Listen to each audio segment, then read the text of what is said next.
حضرت سیدنا موسیٰ علیہ السلام نے عرض کی کوہ طور پہ جا کے، مولا میری قوم پوچھتی ہے کہ کوئی ایسا کام بتا جو ہم کریں تو تو ہم سے راضی ہو جائے۔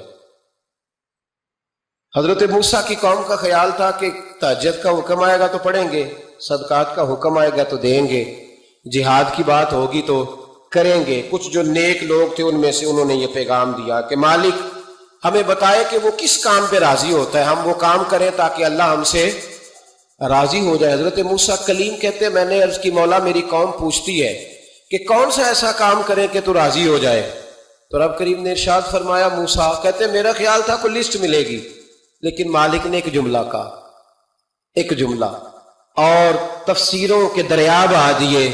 عرش کے مالک نے فرمایا موسیٰ ان سے کہو جا کے کہ وہ مجھ سے راضی ہو جائے، میں ان سے راضی ہو جاؤں گا، مجھ سے راضی ہو جائے۔ بندے اللہ سے راضی ہی نہیں راضی ہوتے۔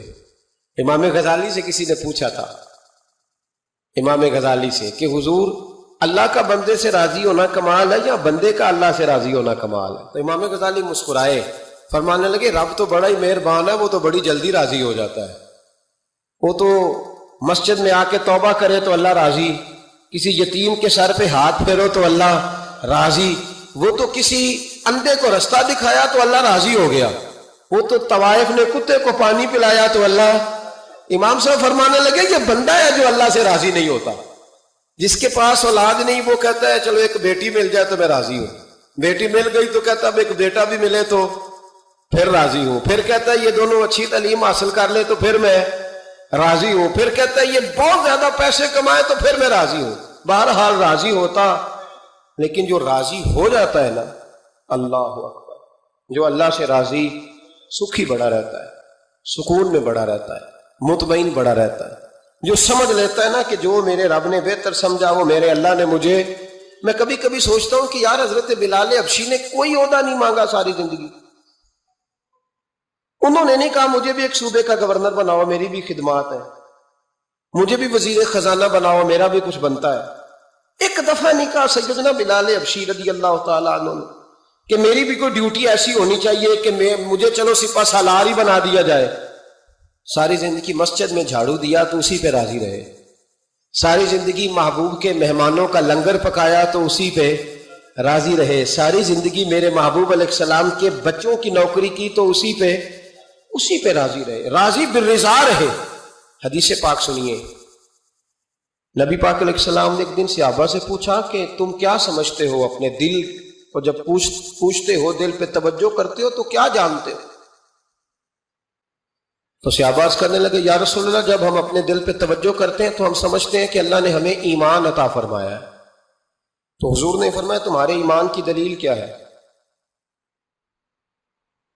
ایمان کی کوئی دلیل بھی تو ہوتی ہے نا، ہمارے زمانے میں تو کوئی دلیل نہیں، نماز نہیں پڑھتا پھر بھی میں مسلمان ہوں، روزہ نہیں رکھتا پھر بھی مسلمان، جھوٹ صبح سے شام تک، کہتا خبردار کسی نے مجھے ذرا بھی بات کی سب سے بڑا مسلمان میں ہی ہوں، بددیانتی دھوکہ فریب فرار، لیکن خبردار کسی نے کوئی بات کی سب سے بڑا مفتی میں ہی ہوں۔ جرم سارے پائے جاتے ہیں، دلیل کیا ہے بھائی؟ اگر کسی دیکھیں نا، اگر درخت ہے تو دلیل یہ ہے کہ پھل بھی ہے شاخیں بھی ہیں، لیکن تو صاحب ایمان ہے تو دلیل کیا ہے؟ تو نبی پاک صلی اللہ علیہ وسلم نے صحابہ سے پوچھا کہ تم ایماندار ہو تو دلیل دو۔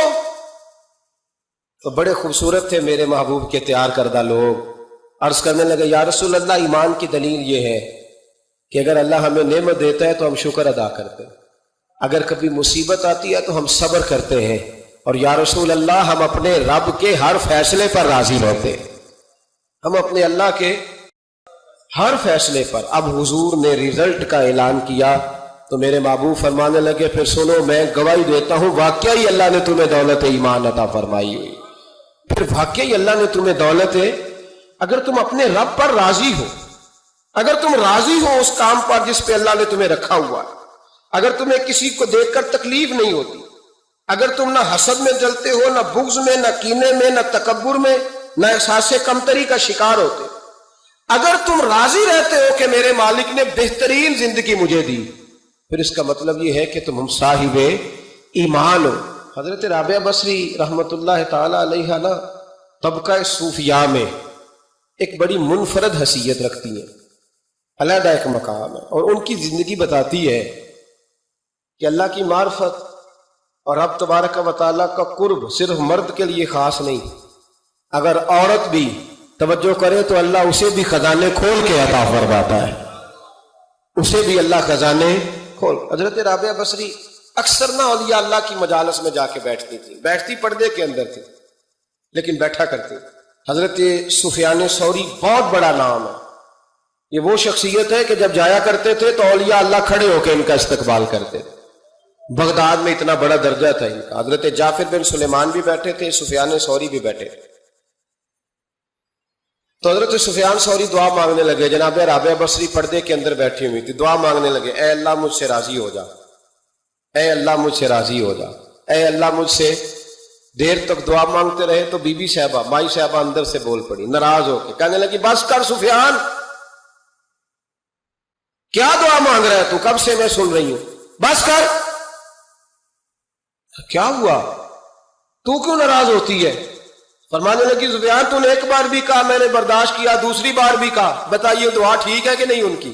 اے اللہ تو مجھ سے راضی ہو جا۔ اس دعا پہ ناراض ہوگی مائی صاحبہ، کہنے لگی تو نے ایک بار بھی مانگی تو میں چپ رہی، دوسری بار بھی مانگی تو اب تو چپ ہی نہیں کر رہا، بس کر۔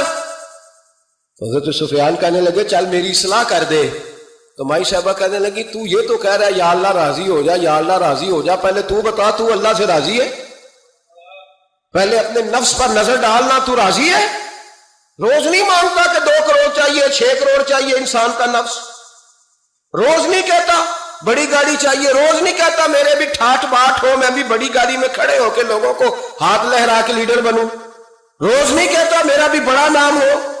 پہلے بتا نا تو راضی ہے؟ حضرت سفیان ثوری نے جب بات سنی تو جھگڑا نہیں کیا بلکہ اللہ اکبر کہا، چیخ مار کے رونے لگے، کہنے لگے رابعہ تو سچ کہتی ہے، ابھی تو میں اس منزل تک نہیں پہنچا کہ میں رب سے راضی ہو جاؤں تو میں اسے راضی کرنے چلا ہوں، تو سچ کہتی ہے۔ قریب ہی حضرت جعفر بن سلیمان بیٹھے تھے، وہ بی بی رابعہ کے پاس گئے، کہنے لگے مائی صاحبہ مجھے تو بتا دے آخر بندہ اللہ سے راضی ہوتا کب ہے، یہ منزل شروع کب ہوتی ہے؟ تو آپ فرمانے لگے اس وقت کہ بندے کا جو حال نعمت ملنے پہ ہوتا ہے نا، جب وہی حال اس کا مصیبت آنے پہ ہو تو پھر سمجھو وہ اپنے رب سے راضی ہو گیا، پھر وہ اپنے رب سے۔ یہاں لوگ راضی نہیں ہیں، نہ شریعت کے حکم پر راضی ہیں معاذ اللہ، نہ دین کے آنے پر راضی ہیں، نہ نفاذ شریعت پر راضی ہیں، نہ لوگ اپنے ہر معاملے میں۔ بنی اسرائیل میں ایک شخص تھا، امام غزالی رحمۃ اللہ علیہ فرماتے ہیں اس کا دل چاہا کہ پتہ تو کروں جنت میں میرا پڑوسی کون ہوگا۔ اس کو خواب میں بتایا گیا کہ فلاں بن فلاں تیرا جنت میں پڑوسی ہے۔ اب یہ بڑا عابد تھا، زاہد تھا، عبادت گزار تھا، پرہیزگار، بڑا نیک تھا، بڑا پرہیزگار۔ یہ سفر کر کے اس کے پاس گیا، اس کو جا کے کہنے لگا میں تیرا مہمان نہ بن جاؤں، 2-3 دن کا بن جاؤ۔ کہتے میں 3 دن اس کے ساتھ رہا، میں اس سے زیادہ نوافل پڑھتا تھا، زیادہ صدقات و خیرات کرتا تھا، زیادہ عبادات کرتا تھا، وہ تو میرے مقابلے میں کچھ بھی نہیں۔ 3 دن کے بعد میں آنے لگا تو میں نے اس کو کہا یار میں ایک مقصد کے لیے آیا تھا تیرے پاس۔ اس نے کہا بتائیے۔ میں نے کہا کہ میرا آنے کا مقصد یہ تھا کہ میں دیکھوں تو کون سی ایسی عبادت کرتا ہے کہ جنت میں تو میرا پڑوسی بنے گا، لیکن تیری عبادات ریاضت میں تکبر نہیں کرتا، لیکن میں نے کوئی خاص چیز دیکھی نہیں، کوئی خاص بات ہے تو مجھے بتا دے۔ تو بندہ کہنے لگا کوئی خاص بات نہیں، ہاں ایک چھوٹی سی عادت ہے میرے اندر، چھوٹی سی عادت۔ بڑے لوگ کبھی بھی اپنی باتوں کو بڑا نہیں سمجھتے، کہ ایک چھوٹی سی عادت ہے۔ کہ وہ کون سی؟ تو وہ کہنے لگا اگر شدید گرمی ہونا تو میں نے اپنے رب سے کبھی سردی نہیں مانگی، اور کبھی برف جمی ہونا گلیوں میں تو میں نے اپنے رب سے کبھی گرمی نہیں مانگی۔ میں سمجھتا ہوں میرا رب مجھے دیتا ہی وہ ہے جو میرے حق میں بڑا بہتر ہوتا ہے۔ یہ ایک میری چھوٹی سی عادت ہے کہ کڑاکے کی دھوپ میں میں نے کبھی مالک سے سائے کا سوال نہیں کیا، اور اگر تیز بارش ہو رہی ہو تو میں نے کبھی یہ نہیں کہا کہ بارش نہیں ہونی چاہیے تھی، کیا بنے گا فلاں چیز کا۔ میں سمجھتا ہوں جو بہتر تھا اللہ نے وہی دے دیا ہے، تو میں مطمئن رہتا ہوں۔